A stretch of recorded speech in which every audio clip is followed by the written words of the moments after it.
Welcome एवं जय हिंद। आप सभी भावी शिक्षकों का स्वागत और अभिनंदन है टाइगर बिठा लोक ऑनलाइन इंस्टीट्यूट में।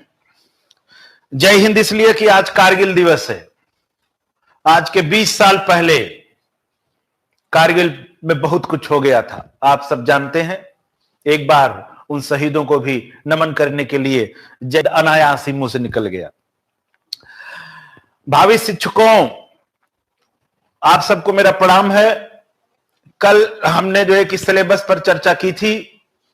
आज आइए हम लोग देखते हैं संविधान के कुछ लक्षणों पर टीका टिप्पणी कर दी जाए, उसके कुछ गुण और दोषों पर बात कर ली जाए। थोड़ा सा फंडामेंटल बहुत जरूरी है संविधान के बारे में जानना, और यहां से प्रश्न उठते भी हैं, पूछे भी जाते हैं। तो बात है आज संविधान के लक्षण, इसके गुण एवं विशेषताओं की। तो पहली बात तो यह है बेटा कि विशेषज्ञों ने संविधान को 2 वर्गों में विभाजित किया है। ठीक है, ये जो विशेषज्ञ हैं, विशेषज्ञों ने संविधान को 2 वर्ग में विभाजित किया है। 2 वर्ग। पहला है एकात्मक संविधान। एकात्मक संविधान, एकात्मक संविधान किसे कहते हैं? एकात्मक संविधान वह संविधान है जिस संविधान में समस्त शक्तियां एक ही सरकार में केंद्रित हों। समस्त शक्तियां एक ही सरकार में केंद्रित हो, ऐसे संविधान को एकात्मक संविधान कहा जाता है, जैसे अमेरिका का संविधान। ठीक है। दूसरा है परिसंघात्मक संविधान। परिसंघात्मक, परिसंघात्मक संविधान क्या है? परिसंघात्मक संविधान में शक्तियां केंद्र एवं राज्य में बटी होती हैं। इसका मतलब है विकेंद्रीकरण। ठीक है। परिसंघात्मक संविधान वह संविधान है जिसमें शक्तियां केंद्र से लेकर राज्यों तक और राज्यों से लेकर के उस ग्राम सभा तक बटी होती हैं। सबकी अपनी परिधि है, सीमा है, लक्ष्मण रेखा है, और कोई उसका उल्लंघन नहीं करता है, और सभी अपनी अपनी शक्तियों में अपने अपने उत्तरदायित्व का निर्वहन करते हैं। यह परिसंघात्मक संविधान की विशेषता है। एकात्मक संविधान का लक्षण है अमेरिका का संविधान, और परिसंघात्मक संविधान का सबसे बड़ा लक्षण है हमारा देश भारत का संविधान। ठीक है। अब परिसंघात्मक संविधान की कुछ और भी विशेषता होती है। पर अब जैसे एकात्मक संविधान में मैंने आपको क्या बताया, समस्त शक्तियां एक ही सरकार में निहित होती हैं। परंतु परिसंघात्मक संविधान की विशेषता क्या है कि शक्तियों का विभाजन होता है। शक्तियों का विभाजन होता है, और यह विभाजन होता है केंद्र एवं राज्य के मध्य। केंद्र एवं राज्य के मध्य शक्तियों का विभाजन होता है। राज्य में आप जानते हैं राज्य स्वशासन समस्त संस्थाएं आ जाती हैं। ठीक है। शक्तियों के विभाजन के साथ साथ परिसंघात्मक संविधान की कुछ और भी विशेषताएं होती हैं, जैसे इसमें एक स्वतंत्र न्यायपालिका भी होती है। ठीक, एक स्वतंत्र न्यायपालिका भी होती है संघात्मक संविधान में, जो शक्तियों के विभाजन पर नजर रखती है। कानून कैसे बन रहे हैं, संविधान के अनुरूप बन रहे हैं नहीं बन रहे हैं, उस पर नजर रखती है, विवादों का निपटारा करती है और स्वतंत्र होती है ताकि किसी भी दबाव से मुक्त हो। और इसकी परिसंघात्मक संविधान की एक विशेषता और है कि इसमें संविधान सर्वोच्च होता है। संविधान सर्वोच्च होता है। संविधान सर्वोच्च है और कुछ नहीं। सभी इस संविधान से बटे हैं। जनता ने एक संविधान सभा बनाई, उस संविधान सभा ने संविधान बनाया, और संविधान सर्वोच्च है। संविधान के धागों से सभी बंधे हैं। सभी संविधान के धागों से बंधे हैं। कोई भी संविधान को उल्लंघन नहीं कर सकता, और इस पर नजर रखने के लिए हमारी न्यायपालिका है। संविधान का उल्लंघन करने पर दंड दिया जाएगा। परिसंघात्मक संविधान की एक और विशेषता है कि संविधान प्रायः अपरिवर्तनशील होता है। संविधान अपरिवर्तनशील होता है। संविधान अपरिवर्तनशील का मतलब उसको बदलना आसान नहीं, अपरिवर्तित रहता है, परंतु फिर भी हमारे संविधान में आप जानते हैं कि कठोरता और लचीलेपन का सम्मिश्रण है। इसका अर्थ यह है कि समय बदलता है, देश बदलता है, काल बदलता है, परिस्थिति बदलती है। तो क्या जो लिखा है कानूनों में कुछ परिवर्तन नहीं होगा? कुछ इलेस्टिसिटी, कुछ लचकता उसमें आएगी। समय बदलते हैं जो है कि तो आदर्श और उसमें जो है कि भावनाएं भी, उसमें भी थोड़ा बहुत परिवर्तन होता है। और समय के साथ अगर आप परिवर्तन नहीं करेंगे तो टूट जाएंगे, कट जाएंगे, मिट जाएंगे। तो समय के साथ सकारात्मक परिवर्तन आवश्यक है। तो हमारा संविधान लचीलेपन और कठोरता का सम्मिश्रण है। अभी आपको बेटा जब संविधान के गुण बताएंगे तो इस बात पर चर्चा होगी। तो परिसंघात्मक संविधान की विशेषता में शक्तियों का विभाजन होता है, स्वतंत्र न्यायपालिका होती है, संविधान सर्वोच्च होता है, संविधान अपरिवर्तनशील होता है और वह संविधान लिखित होता है। संविधान लिखित होता है। तो ये परिसंघात्मक संविधान की विशेषताएं हैं। और आपको ये बताते हुए खुशी और हर्ष है कि ये समस्त बातें, ये समस्त आदर्श, समस्त भावनाएं हमारे संविधान में निहित हैं। तो हमारा संविधान अगर देखें तो परिसंघात्मक संविधान है, याद रहे। लेकिन कभी कभी अनुच्छेद 352, 356 में, यदि आप देखें 360 में, इन कुछ ऐसे अनुच्छेद हैं जब विपरीत परिस्थिति देश में आती है, युद्ध है, बाह्य आक्रमण है, आंतरिक अशांति है, तो हमारा संविधान एकात्मक हो जाता है। जैसे अगर भारत पर किसी देश ने आक्रमण किया तो एकात्मक संविधान हो जाएगा, आपातकाल लग जाएगा। जितने 29 राज्य, 7 केंद्र शासित प्रदेश के जितने भी मुखिया हैं, सबको कह दिया जाएगा कि आप एकदम चुप। समस्त निर्णय कौन लेगा? दिल्ली में संसद लेगी, केंद्र सरकार लेगी, राष्ट्रपति महोदय लेंगे। ठीक है। तो हमारे संविधान है तो परिसंघात्मक, लेकिन विपरीत परिस्थितियों में एकात्मक संविधान के भी लक्षण विद्यमान हैं। ये इसकी तुलना ठीक उसी तरह से की जाती है कि जैसे विपरीत परिस्थिति आने पर कछुआ अपने समस्त अंगों को समेट लेता है, एकात्मक हो जाता है सुरक्षा के लिए, अन्यथा फैले हैं अपना चल रहा है। ठीक है। तो ये संविधान एकात्मक संविधान, परिसंघात्मक संविधान। ठीक है। आगे अब आइए हम लोग देखते हैं कि अच्छा, ये जो संघ की बात की जा रही है, पहली बार संघ किसने प्रयोग किया? तो आपको याद होगा कि 23 मार्च 1942 को यह वह समय है जब क्रिप्स मिशन आता है। कौन आता है? क्रिप्स मिशन भारत में आता है। और क्रिप्स का मतलब Stafford Cripps, Stafford Cripps, sorry Cripps mission नहीं, स्टीफर्ड क्रिप्स ये आता है जो कैबिनेट मिशन में। किसमें आते हैं? कैबिनेट मिशन जब आता है भारत में, तो कैबिनेट मिशन में जो है कि स्टीफर्ड क्रिप्स महोदय भी शामिल थे। अलेक्जेंडर स्टीफर्ड क्रिप्स और जो है कि आपके एवी अलेक्जेंडर स्टीफर्ड क्रिप्स और एक और शामिल थे। देखिए 3 सदस्य था ये, देखिए पैथिक लॉरेंस। तो 23 मार्च 1942 को पहली बार भारत में संघ शब्द का इस्तेमाल किया गया और कहा गया कि भारत का जो संविधान है वह संघात्मक होगा और भारत राज्यों का एक संघ होगा। कुछ ऐसी एक रूपरेखा बनाने की कोशिश की गई। ठीक है।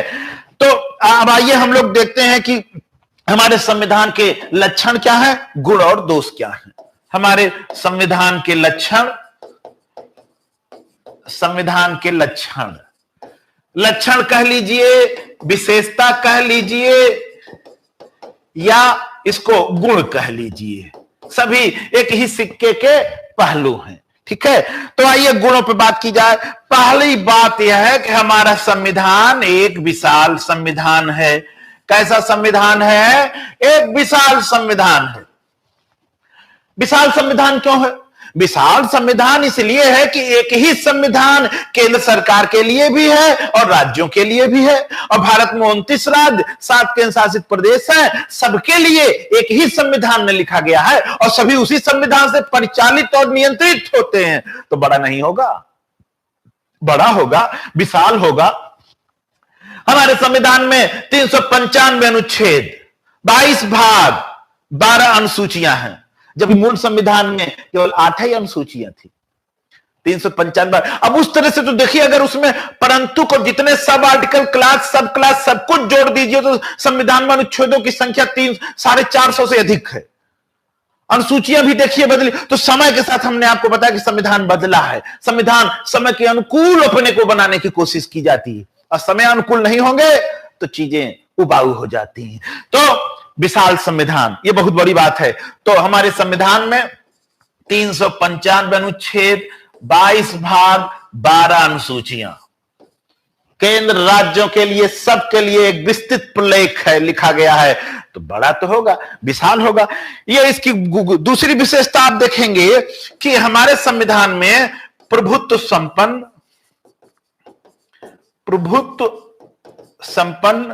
लोकतंत्रात्मक, पंथ निरपेक्ष,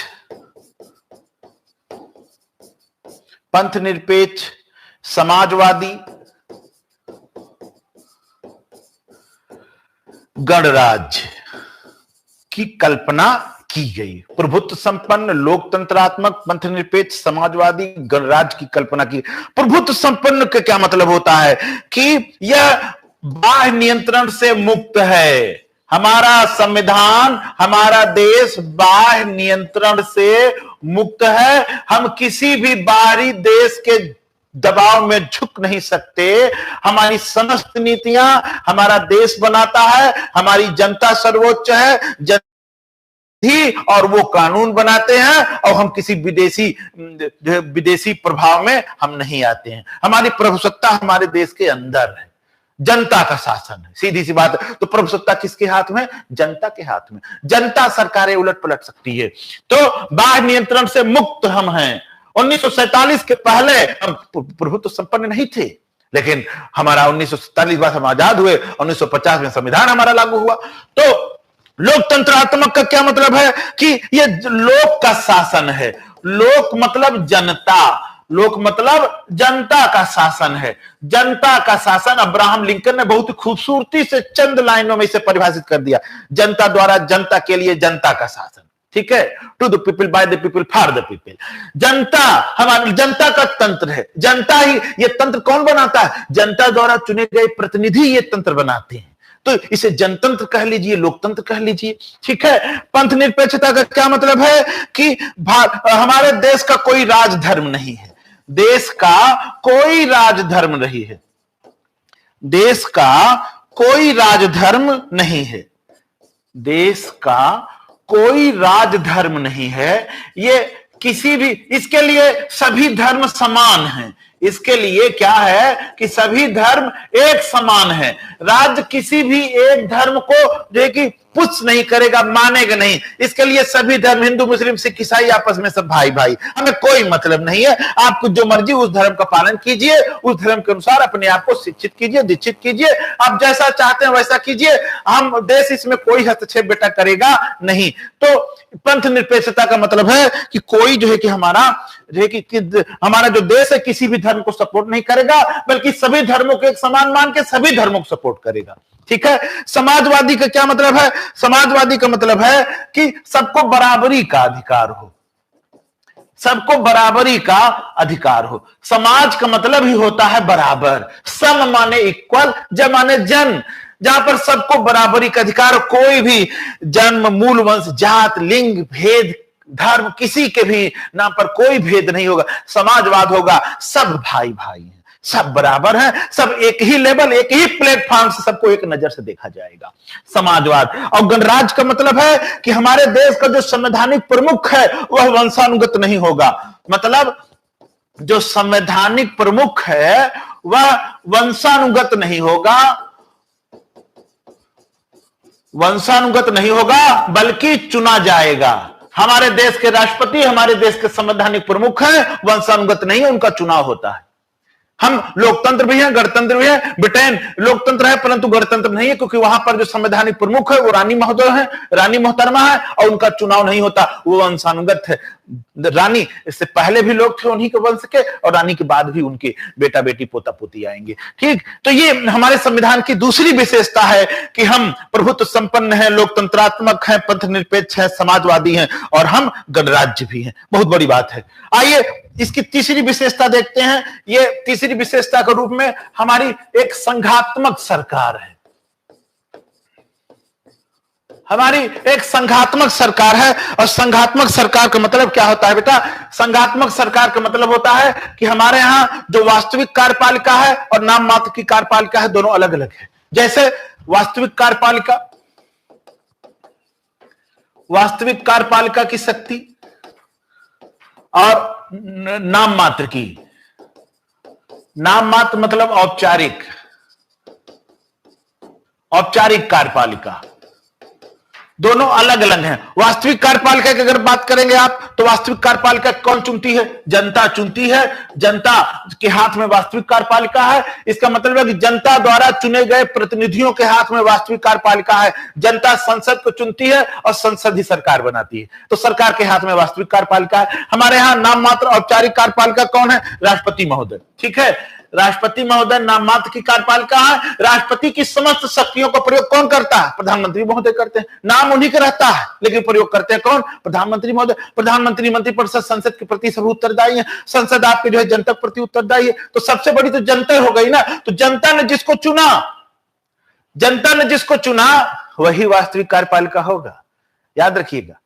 तो हमारे देश में संघात्मक सरकार है, यह हमारे देश की सबसे बड़ी विशेषता है, हमारे संविधान की विशेषता है। एकल नागरिकता है बेटा हमारे यहाँ। कैसी नागरिकता है? एकल नागरिकता है।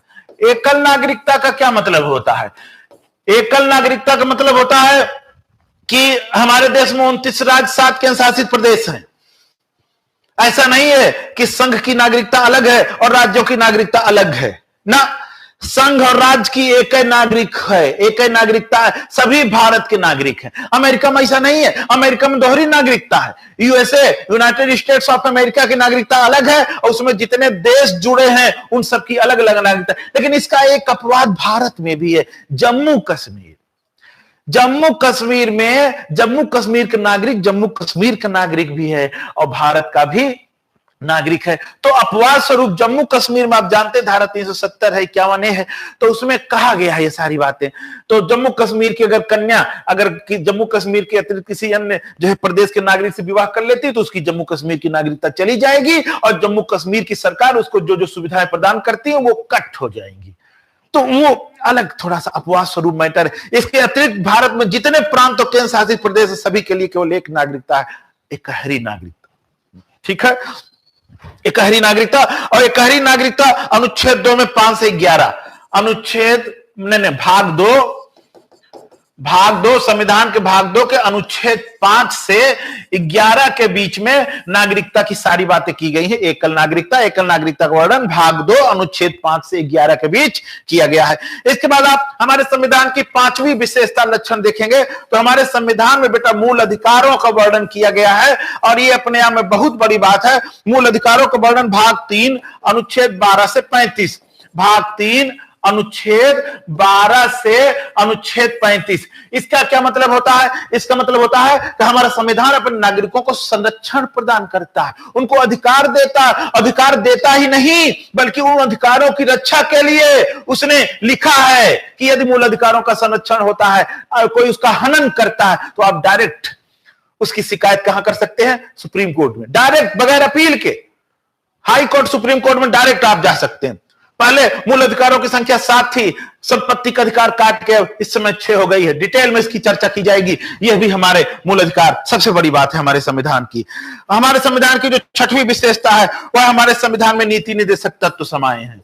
नीति निर्देशक तत्वों का वर्णन किया गया है directive principle of the state, और नीति निर्देशक तत्व भाग 4 में है।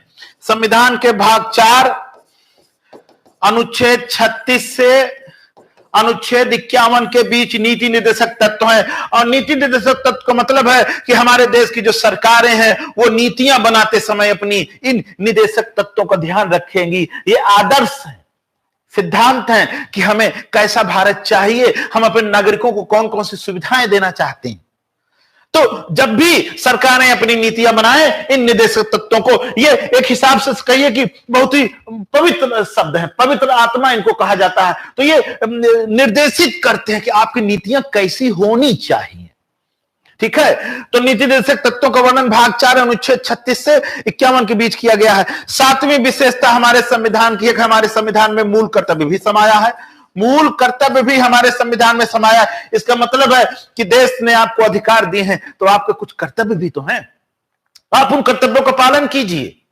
देश आपको बहुत कुछ देता है, आप देश के लिए क्या दे सकते हैं, क्या कर सकते हैं, तो इसका वर्णन मूल कर्तव्यों में किया गया है। और मूल कर्तव्य ये 42वां मूल संविधान में बेटा ये नहीं था। मूल कर्तव्यों को संविधान में शामिल करने के लिए 42वां संविधान संशोधन किया गया 1976 में, और 1976 में संविधान में संशोधन करके भाग 4 का जोड़ा गया। क्या जोड़ा गया? भाग 4 का जोड़ा गया, और भाग 4 का में अनुच्छेद 51 का जोड़ करके जो है कि मूल कर्तव्यों की चर्चा कर दी गई है। और मूल कर्तव्यों की संख्या कुल कितनी है? 11 है। 11 मूल कर्तव्य हमारे संविधान में बताए गए हैं। इसका मतलब कि हमारा देश आपसे चाहता क्या है, हमसे चाहता क्या है, उसका वर्णन किया गया है मूल कर्तव्यों में। यह हमारे संविधान की सबसे बड़ी विशेषता है। हमारे संविधान की 8वीं विशेषता देखिए, स्वतंत्र न्यायपालिका का वर्णन किया गया है हमारे संविधान में। स्वतंत्र न्यायपालिका, और स्वतंत्र न्यायपालिका का वर्णन किया गया, ये अपने आप में बहुत बड़ी बात है। न्यायपालिका स्वतंत्र है ताकि जो भी निर्णय आए वे निर्णय बगैर किसी दबाव के हों। न्यायपालिका संविधान की रक्षक भी है। वह यह भी देखती है कि संसद विधानमंडल कहीं ऐसा कानून न बना दे जो संविधान की आत्मा के विपरीत हो जाए। ठीक है, और इनकी नियुक्ति और इनको हटाने की प्रक्रिया को बहुत ही टाइट बनाया गया है। ठीक है, ताकि ये निष्पक्ष रहे। तो न्यायपालिका की अगर बात करेंगे आप, तो बेटा एक केंद्रीय न्यायपालिका हो जाती है। मतलब आप ये इस तरह से कहिए कि एक सर्वोच्च न्यायालय है, और इसके बाद फिर प्रदेशों में उच्च न्यायालय है। सर्वोच्च न्यायालय एक है जो दिल्ली में स्थित है, और उच्च न्यायालयों की संख्या वर्तमान समय में 25 हो गई है। सबसे लेटेस्ट उच्च न्यायालय हाई कोर्ट हमारा जो है कि बना है अमरावती में, जो जनवरी 2019 से आंध्र प्रदेश के न्यायालय के रूप में काम करना शुरू कर दिया। तो सर्वोच्च न्यायालय एक है, और उच्च न्यायालयों की संख्या वर्तमान समय में 25 है। ठीक है, ये हमारे देश की स्वतंत्र न्यायपालिका। अनुच्छेद 124 और 200, अनुच्छेद 124 और अनुच्छेद 214। अनुच्छेद 124 से सुप्रीम कोर्ट की बात शुरू होती है, और अनुच्छेद 214 से हाई कोर्ट की बात शुरू होती है। कैसे गठन होगा, क्या शक्तियां हैं, क्या विशेषाधिकार हैं, ठीक है, ये सारी बातें कही गई। तो स्वतंत्र न्यायपालिका हमारे संविधान की बहुत बड़ी विशेषता है। इसके बाद आप देखिए हमारे संविधान की जो नवीं सबसे बड़ी विशेषता है, संविधान ने वयस्क मताधिकार की बात की। वयस्क मताधिकार, तो इसका मतलब यह है कि वयस्क मताधिकार हमारे देश में जो भी जो है कि 18 वर्ष की उम्र पूर्ण कर चुका है बेटा, वो जो है कि मत दे सकता है। 18 वर्ष से पहले आपको बता दें कि 21 वर्ष था, तो 21 वर्ष को राजीव गांधी की सरकार ने जो है कि परिवर्तन किया। 21 से घटाकर इन्होंने क्या कर दिया, मत देने की जो उम्र है इसको उन्होंने 18 कर दिया। और इसके लिए उन्होंने 1989 में संविधान संशोधन किया था, और 1989 का जो संविधान संशोधन वो है 67वां संविधान संशोधन। ऐसे 1989 के 67वें संविधान संशोधन में उन्होंने कहा, 67 नहीं बेटा 61वां है, 61वां संविधान संशोधन किया, और उसमें इन्होंने अब मतदाता की आयु 21 वर्ष से घटाकर 18 वर्ष कर दिया। ये हमारे यहाँ वयस्क मताधिकार है। ठीक है, हालांकि अब तो जो है कि 14 वर्ष का बच्चा बहुत कुछ जानता है। ठीक है, तो अब तो इसकी उम्र घटा के 14 वर्ष कर देनी चाहिए। आइए, हमारे संविधान की जो 10वीं सबसे बड़ी विशेषता है वह है कि हमारा संविधान कठोर भी है और लचीला भी है। कठोर और लचीलेपन का सम्मिश्रण है हमारा संविधान, और यह हमारे संविधान की विशेषता है बेटा। ठीक है, हमारे संविधान में मध्यम मार्ग अपनाया गया है। यह बुद्ध का देश है। किसका देश है? बुद्ध का। बुद्ध कहते हैं ना बहुत कठोर रहो, ना बहुत नरम रहो। बहुत कठोर रहोगे तब भी दिक्कत है, बदल नहीं पाओगे। बहुत नरम रहोगे तो हमेशा झुकाए जाते रहोगे। इसलिए बीच में मध्यम मार्ग अपनाइए। ठीक है, तो हमारा संविधान भी उसी तरह से है। हमारे संविधान वहां देखिए, बहुत कठोरता और लचीलेपन का मतलब क्या होता है? कठोरता का मतलब है जिसमें परिवर्तन ना हो, संविधान के जो अनुच्छेद हैं, भाग हैं, जो भी उसमें बातें कही गई उसमें परिवर्तन न हो तो उसको कठोर संविधान कहते हैं। और संविधान में अगर आसानी से परिवर्तन हो जाए तो उसे लचीला संविधान कहते हैं। तो हमारे संविधान में कठोरता और लचीलेपन का सम्मिश्रण है, क्योंकि संविधान में बहुत सारी बातें हैं जिनमें परिवर्तन नहीं होता, जैसे मूल ढांचा, समाजवादी, पंथ निरपेक्ष, लोकतंत्रात्मक गणराज्य, ये सब मूल ढांचे से संबंधित है। हालांकि मूल ढांचा की बात आई तो सुप्रीम कोर्ट पतली गली से निकल लेता है। हमारे वकील पूछते हैं कि महामहिम प्लीज आप बताइए मूल ढांचा क्या है संविधान का, तो सर्वोच्च न्यायालय कहता है कि रुक जाइए, समय आता रहेगा और हम मूल ढांचा बताते रहेंगे आपको कि मूल ढांचे से संबंधित क्या है। आखिर संविधान का जो एक्सप्लेनेशन है, जो उसका जो है कि एक्सप्लेन करने का अधिकार भी तो सर्वोच्च न्यायालय को ही है, वही तो संविधान की व्याख्या करता है। तो उसने कहा कि हम आपको समय समय बताते रहेंगे, काहे अधीर हो रहे हैं मूल ढांचा। लेकिन सामान्यतः यह माना जाता है कि जो उद्देशिका में बातें कही गई हैं वे सब मूल ढांचे से संबंधित है सामान्यतः। ठीक है, तो हमारा संविधान कठोरता और लचीलेपन का सम्मिश्रण है, मध्यम मार्ग अपनाया, अपने में बहुत बड़ी बात है। हमारे संविधान की 11वीं विशेषता देखिए, 11वीं विशेषता हमारे संविधान की बेटा केंद्रोन्मुख संविधान है। केंद्रोन्मुख संविधान का मतलब है कि हमारा संविधान केंद्र की ओर झुका हुआ है। और क्यों न झुके, आप देखिए केंद्र सूची में विषयों की संख्या सर्वाधिक है, राज्य सूची भी, तो केंद्र की ओर झुका हुआ क्यों? क्योंकि आप देखिए केंद्र सरकार का जब चुनाव होता है, संसद के चुनाव में एक अलग धारा बहती है, राज्यों के चुनाव में अलग धारा बहती है। केंद्र में पूरी राष्ट्रीयता संसद के चुनाव में होती है और जो राज्य सरकार के चुनाव होते हैं उसमें क्षेत्रीयता हावी रहती है। ठीक है, तो मतदाता आज का जो है कि परिपक्व सा दिखने लगा है। तो केंद्रोन्मुख संविधान हमारा है, ये अपने आप में बहुत बड़ी बात है। और हमारा संविधान देखिए एकात्मक संविधान भी तो हो जाता है। कैसे हो जाता है? आप देखिए कि अनुच्छेद 352, 56, 360, अनुच्छेद 352, 356, 360, ये विपरीत परिस्थितियों में आप देखिए आपातकाल और राज्यों में संवैधानिक तंत्र की विफलता पर इन सब परिस्थितियों का ये सब आपको डिटेल में पढ़ाएंगे। जब ये अनुच्छेद लग जाते हैं राज्यों में तो इन अनुच्छेदों से हमारा संविधान केंद्र की ओर झुका हुआ, केंद्र सरकार को उसने अधिक मजबूत बनाया। और हो भी क्यों ना, बिल्कुल अधिक मजबूत होना ही चाहिए। तो विपरीत परिस्थितियों में हमारा संविधान एकात्मक हो जाता है, बहुत बड़ी विशेषता। हमारे संविधान में अगली जो महत्वपूर्ण विशेषता है वह है न्यायिक पुनर्विलोकन की। न्यायिक पुनर्विलोकन का क्या मतलब होता है कि जो भी कानून संसद और विधानमंडल बनाएंगे उन कानूनों के पुनर्विलोकन करने का अधिकार किसे है? सर्वोच्च न्यायालय को। सर्वोच्च न्यायालय, हाई कोर्ट को भी है। ये देखेंगे कि ये जो कानून आपने बनाए हैं संसद और विधानमंडल ने, ये कानून संविधान का उल्लंघन तो नहीं कर रहे हैं, संविधान के आदर्शों का अनुरूप नहीं है, तो उनको जो है कि तुरंत निरस्त कर दिया जाएगा। ठीक है, ये बहुत बड़ी बात है हमारे संविधान में। ठीक है, अनुच्छेद 13 में इसका वर्णन किया गया है। इसके बाद ये हो गई हमारे संविधान की विशेषता। याद रखिएगा हमारा संविधान बहुत विशेष है। संविधान मैं हमेशा कहता आया हूं कि हमारे लिए किसी गीता, किसी कुरान से कम नहीं, इसीलिए संविधान की शपथ ली जाती है। इसके बाद देखिए, लेकिन हमारी संसदीय प्रणाली में कुछ दोष भी है बेटा। आइए थोड़ा सा समय लेकर संसदीय प्रणाली के अंतर्गत जो हमारे दोष है उनका भी वर्णन कर लिया जाता है। तो हमारी संसदीय प्रणाली में दोष कौन कौन से हैं? संसदीय प्रणाली के दोष, हमारे देश की संसदीय प्रणाली, हमारे देश का अक्सर जो है आप देखिए इसका मुख्य संसदीय प्रणाली के दोष में तो राजनीतिक दलों में एकता और अनुशासन का अभाव होता है। राजनीतिक दलों में एकता व अनुशासन का अभाव, राजनीतिक दलों में एकता व अनुशासन का अभाव होता है, जिसकी वजह से आप देखते होंगे कि अपनी अपनी ढपली है, अपना अपना राज है, न खाता न जो बही, जो सुप्रीमो कह दे, जो बॉस कहेंगे, जो अध्यक्ष कह दे वो सही। तो वर्तमान समय में आप सब भावी शिक्षक हैं, देख रहे होंगे, समझ रहे होंगे, उसके बारे में कुछ ज्यादा कहना नहीं है।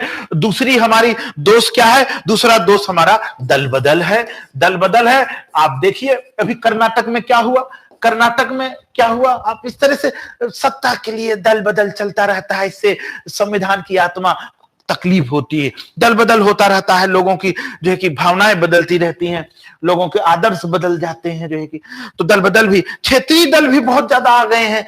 क्षेत्रीय दल जो है कि राष्ट्रीय बात नहीं करते, बस उनको अपने क्षेत्र के बारे में चाहिए, बस अपना ही, अरे पूरे देश का सोचिए भाई। क्षेत्रीय दल भी एक दोष की तरह देखे जाते हैं इसके जो है कि इसके बाद आप देखिए राजनीतिक दलों का बाहुल्य हो गया है।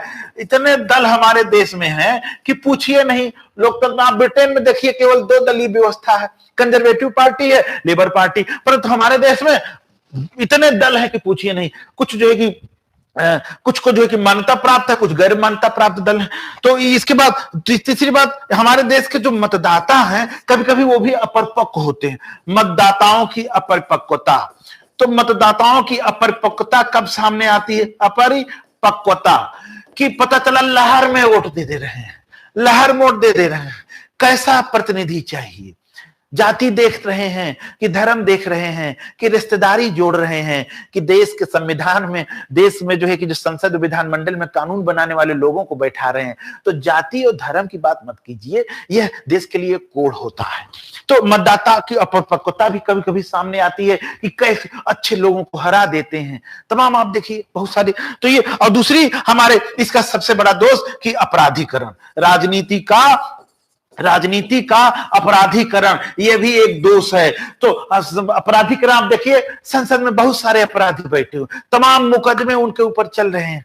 तो इसमें किसी एक दल नहीं सना हुआ है, सभी राजनीतिक दल अपराधीकरण की चपेट में है। लेकिन दोष उनसे ज्यादा हमारा और आपका है कि हम आप उन्हें वोट क्यों देते हैं। सोचिएगा कि अपराधी अपने मन से चल के संसद विधानसभा में नहीं बैठा है, हमने आपने उसको बटन दबाई है तब जाके बैठा है। तो देश कैसा है, शासन कौन चला रहा है, इसकी जिम्मेदारी हमारी और आपकी है। हम आप जिम्मेदारी कबूल करें। हम आप अपनी कमी नहीं देखते, सरकारों पर दोष देते रहते हैं। ये बहुत ही गलत बात है। ठीक है, आप सभी भावी शिक्षकों का पुनः अभिवादन है। कल फिर से यात्रा ऐसे जारी रहेगी। हमारी शुभकामनाएं आपके साथ। जय हिंद।